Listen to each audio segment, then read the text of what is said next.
जैसा कि हम जानते हैं, हिंदू लोग कर्मा में विश्वास रखते हैं। हिंदू लोगों की मान्यताओं के अनुसार हमारे कर्म ही हमारे आने वाले जीवन की योजना बनाते हैं। उनके अनुसार हमारे आज का जीवन हमारे पिछले जन्म के कर्म से जुड़ा रहता है। कहते हैं अच्छे कर्म और अच्छे काम से ही हमें अच्छा भविष्य और अच्छा जीवन मिल सकता है। कुछ लोग कर्मा को पुनर्जन्म से भी जोड़ते हैं। हमारे आज के नाते हमारे पिछले जन्म के कामों से जुड़ा हुआ होता है। इसी तरह के माध्यम से हम महाभारत के हर किरदार के साथ जो कुछ भी घटित हुआ वो उनके पिछले जन्म का फल ही था। उनके पिछले जन्म के कर्म की वजह से ही उन सभी को ये सब झेलना पड़ा। आइए हम महाभारत के कुछ ऐसे ही किरदारों के बारे में बताते हैं जो अपने पिछले जन्म के कर्मों के कारण महाभारत का हिस्सा बने। लेकिन आगे बढ़ने से पहले यदि आप हमारे चैनल पर नए हैं तो चैनल को सब्सक्राइब जरूर करें और नीचे दिए गए बेल आइकन को दबाना न भूलें ताकि हमारे नए अपडेट्स आपको मिलते रहे। पहला, भीष्म। महाभारत में भीष्म एक मुख्य किरदार है। भीष्म का जन्म पहले वसुस के रूप में हुआ था। वे एक बार अपनी पत्नी प्रभास के साथ गुरु वशिष्ठ के आश्रम गए। वहाँ उनकी पत्नी की नजर एक सुंदर सी गाय पर पड़ी जिसे पाने की वो जिद करने लगी। वसुस ने उन्हें बहुत समझाया कि ये किसी और की है, मगर वो उनकी एक न मानी और वसुस ने वो गाय उन्हें दे दी। ये गाय गुरु वशिष्ठ की थी। जब उन्हें इस बात का पता चला तो उन्होंने वसुस को श्राप दे दिया कि अगले जन्म में वे इंसान के रूप में जन्म लेंगे जो अनंत काल तक जीवित रहेगा। इसके बाद भीष्म का जन्म गंगा और शांतनु के 8वें पुत्र देवव्रता के रूप में हुआ। बाद में उनका नाम भीष्म पड़ा। भीष्म के पिता शांतनु बहुत ही जल्दी दूसरी स्त्री पर मोहित हो जाया करते थे। एक बार वे राजा चेदी जो कि मछली पकड़ने वाले थे, उनकी बेटी सत्यवती के रूप से मोहित हो गए और उनके पिता से विवाह का आग्रह किया। राजा ने शर्त रखी कि सत्यवती का पुत्र ही हस्तिनापुर का राजा बनेगा, तभी वे अपनी बेटी की शादी उससे करेंगे। इतना ही नहीं, उन्होंने ये भी बोला कि आगे भी उसकी बेटी का वंश ही राजगद्दी संभालेगा। शांतनु ने ये शर्त मान ली, लेकिन इसका भुगतान भीष्म को उठाना पड़ा। भीष्म ने अपनी पिता की प्रतिज्ञा को पूरी करने के लिए अपने छोटे भाई विचित्रवीर्य को राजा बना दिया और भविष्य में राजगद्दी को लेकर लड़ाई न हो सके, इसके लिए उन्होंने आजीवन विवाह न करने का निर्णय लिया। यही वजह है कि भीष्म ने कभी विवाह नहीं किया। धृतराष्ट्र। इसमें धृतराष्ट्र के कर्मों के बारे में बताया गया है। पिछले जन्म में ये एक निरंकुश शासक थे जो बहुत अत्याचारी थे। एक बार वे एक झील किनारे घूमने निकले जहाँ उन्होंने एक सुंदर हंस को देखा जो बहुत सारे लगभग 100 छोटे छोटे हंसों से घिरा हुआ था। उनको उस हंस की आंख बहुत भा गई जिसे वो अपने महल सजाना चाहते थे। सो उन्होंने अपनी सेना को आदेश दिया कि उस हंस की आंख निकाल ले और बाकी छोटे हंसों को मार डाले। इस वजह से ही धृतराष्ट्र अंधे पैदा हुए और उनके 100 पुत्र मार दिए गए।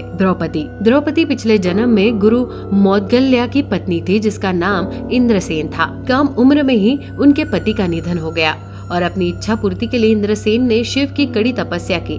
शिव ने उनकी तपस्या से प्रसन्न होकर वरदान देना चाहा। शिव की खूबसूरती से वो मोहित हो गई। इस बीच उन्होंने 5 बार कह दिया कि उन्हें पति चाहिए, पति चाहिए। शिव ने उन्हें वरदान दे दिया, मगर ये भी कहा कि उन्हें एक ही जन्म में यह वरदान प्राप्त होगा। इस तरह द्रौपदी को 5 पति मिले। शिशुपाल का जन्म पहले रावण और हिरण्यकश्यप के रूप में हुआ था। दरअसल ये विष्णु के सेवक थे जिन्हें श्राप मिला था कि वे 4 बार जन्म लेंगे और हर बार विष्णु के हाथों मारे जाएंगे। कर्ण अपने पिछले जन्म में एक असुर राजा दंभोदभावा था। उसने कठिन तपस्या कर सूर्य को खुश किया। वे वरदान में सूर्य से अनंत जीवन मानते हैं, लेकिन सूर्य ये बोलकर मना कर देते हैं कि ऐसा नहीं हो सकता। जिसके बाद दंभोदभावा उनसे हजारों सेना रूपी कवच की मांग करते हैं जो उनकी रक्षा करे और ये भी बोलते हैं कि एक कवच को मारने के लिए इंसान को 1000 वर्ष तक तपस्या करनी होगी और उस कवच के मरते ही वो इंसान भी मर जाएगा। धरती के सभी लोग इस असुर से परेशान थे। तब विष्णु ने इसे मारने का निर्णय लिया और नारायण जुड़वा भाई के रूप में जन्म लिया। नारा उस कवच को मारता था, वही नारायण शिव की तपस्या किया करता था। नारायण ने 999 कवच को तो मार दिया, लेकिन आखिरी कवच में दंभोदभावा सूर्य लोक में जा छुपा। कर्ण का जन्म इसी आखिरी कवच के द्वारा हुआ था। कर्ण ने अपने पिछले जन्म में बहुत पाप किए थे। वो एक असुर था, लेकिन वो सूर्य पुत्र था जिस वजह से कर्ण के रूप में उसे बहुत सी शक्तियां प्राप्त हुई थी। वो बहुत ही अच्छा योद्धा था। अभिमन्यु ने पहले कल्यवाना के रूप में जन्म लिया था। कृष्णा ने इसे मार डाला था और इसके शरीर को जला दिया था, लेकिन कृष्ण ने इसकी आत्मा को एक कपड़े से बांध दिया था और अपने महल द्वारका ले आए थे, जहाँ उन्होंने इसे एक डब्बे में बंद कर दिया। भीम और हिडम्बा का पुत्र घटोत्कच उस समय द्वारका में रहता था। उसे हिडम्बा ने सुभद्रा की रक्षा के लिए भेजा था, क्योंकि उस समय पांडव वन में अपना वनवास काट रहे थे। किसी वजह से कृष्ण ने घटोत्कच को डांट दिया, जिससे नाराज होकर घटोत्कच कृष्ण की शिकायत करने सुभद्रा के पास गए। तब सुभद्रा कृष्ण से बात करने के लिए उनके पास जाती है। कृष्ण वहाँ नहीं होते हैं। तब सुभद्रा की नजर उस अद्भुत से डब्बे पर पड़ती है, जिसे देखने की चाह में सुभद्रा उसे खोल देती है और फिर उसमें से अद्भुत सा प्रकाश निकलता है, जिसे सुभद्रा के गर्भ के रूप में धारण कर लेती है और बेहोश हो जाती है।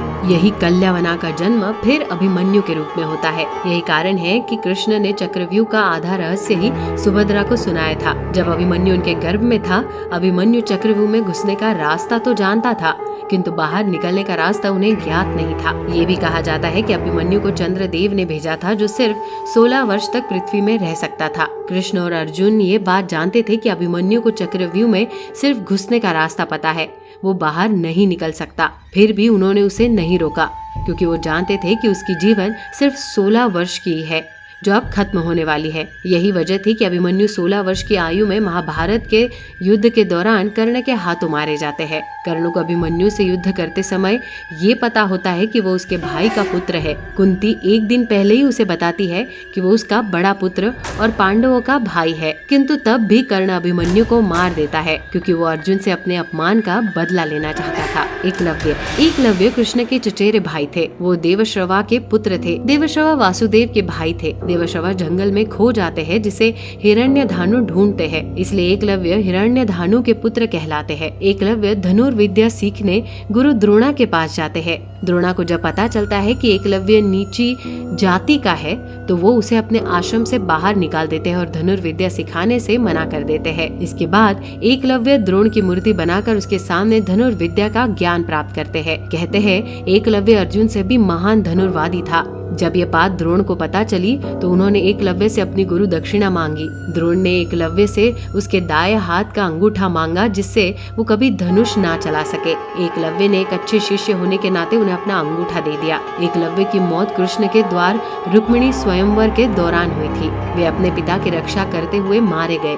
इसके बाद कृष्ण ने एकलव्य को द्रोण से बदला लेने के लिए फिर से जन्म लेने का वरदान दिया। एकलव्य ने फिर धृष्टद्युम्न के रूप में जन्म लिया। ये द्रौपद नरेश का पुत्र और द्रौपदी का भाई था, जिसे द्रौपदा नाम से भी जाना जाता था। महाभारत युद्ध में द्रौपदा भी शामिल था और उसने द्रोण को मारकर अपना बदला लिया था। अर्जुन और कृष्ण महाभारत के 8 अहम किरदारों में से है। कृष्ण ने भगवत गीता में अर्जुन से कहा था कि वो नारा और कृष्ण हरि नारायण है। नारा और नारायण विष्णु का रूप है। कर्ण जो दंभोद्भावा का रूप था, जिसके 999 कवच तो नारा और नारायण ने मार दिए थे, लेकिन एक जो बच गया था वो कर्ण के रूप में जन्म लिया था।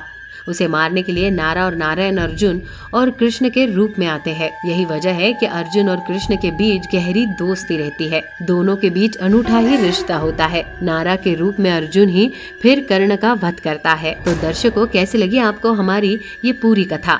हमें कमेंट करके जरूर बताइएगा। साथ ही यदि आपको ये वीडियो पसंद आई हो तो वीडियो को लाइक कर चैनल को सब्सक्राइब जरूर कर दे। वीडियो में अंत तक बने रहने के लिए आपका धन्यवाद।